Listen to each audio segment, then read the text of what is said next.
السلام عليكم، ازيكم حبايبي؟ عاملين ايه؟ يا رب تكونوا بخير. النهارده هنعمل مع بعض كريم كراميل، بس هنعمله اللي هو مش الجاهز، اللي هو كريم كراميل دريم، لا هنعمله بالبيض بكل سهوله. هو بس ارخم حاجه فيه ان هو بياخد بيض كتير شويه. هنا انا بسلم عليكم كده في الفيديو، وتعالوا نعمل اول حاجه. هنكرمل السكر مع بعض. تمام، هحط مج كبير، يعني مج مليان سكر. ده طبعا على حسب الكميه اللي احنا نعملها. الكميه اللي انا عملتها دي عملت لي 2 قالب كده، دلوقتي هتشوفوا القالب شكله عامل ازاي. حطيت مج سكر وحطيت عليه ربع المج بالظبط ميه، او اقل من ربع المج. تمام كده. بس هخليه لحد ما يتكرمل، مش هقلبه نهائي لحد ما يبتدي ياخد لون زي ما انتوا شايفين. وبعد كده هروح رافعه من على النار، هقلبه تقليبه وهرفع من على النار. دول القوالب اللي انا عملت الكميه ديت، عملت لي الاتنين قالب دول. بس نزلت بالكراميل بتاعي كده، ولازم نوزعه كده في القوالب كلها لانه هينشف في ثواني. تمام كده. بس كده هنيجي بقى في حله، هنروح حاطين 4 كوبايات من اللبن. 4، نفس المج اللي انا عملت بيه منه السكر. تمام كده. 4 كوبايات من اللبن، وهنزل عليهم كل كوبايه هنزل عليهم حوالي 3 بيضات، يعني تقريبا كده انا استخدمت 12 بيضه. بس هنضرب البيض لوحده، واللبن هحطه على النار وهحط له سكر، هحليه بالسكر وهحط يدفى بس على النار. عايزاه يبقى دافي لكن مش ساخن.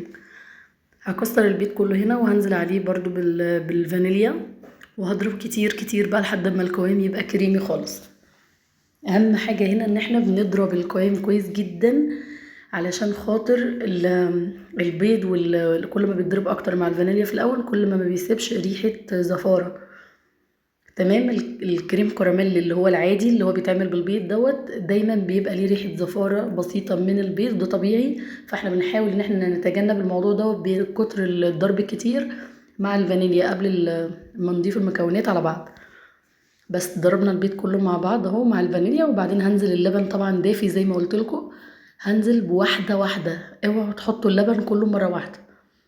لازم ننزل واحدة واحدة، ونضرب اول باول، او ايد بتصب اللبن والايد التانية شغالة بالمضرب كهربائي او بمضرب يدوي زي ما انت حابة. بس كده.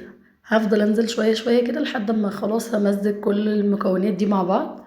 وبعد كده هصب كل الكلام دوت في القوالب بتاعتي. القوالب الكراميل اللي انا حطيته فيها عمل زي الازاز كده ونشف كده تمام زي الفل.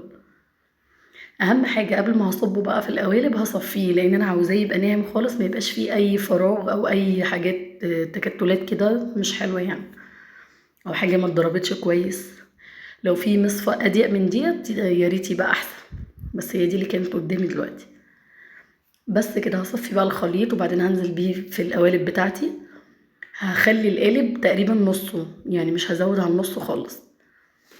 تمام، او ازيد من نص حاجه بسيطه. المهم ان انا اسيب 2 او 3 سنتي في القالب من فوق، علشان خاطر الغليان ما يخليش الكريم كراميل يفور مني ويبهدل لي الدنيا. هحط القوالب بتاعتي في صينيه، وهزود عليها ميه مغليه، وطبعا هقفل القوالب ديت بالفويل. بس كده. وبعد كده يا اما هحطهم على النار يغلوا شويه واحطهم في الفرن، يا اما هدخل على الفرن على طول.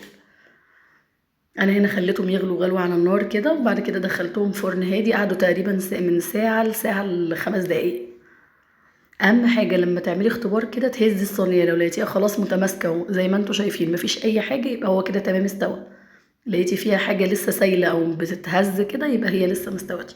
المفروض ان انا ما كنتش شيلته خالص من القالب وهو سخن، بس انا كنت مستعجلة بصراحة فقدمته بالشكل ده. عايزة اقول لكم طعمه خطير، وشكله وريحته كانت قلب الدنيا.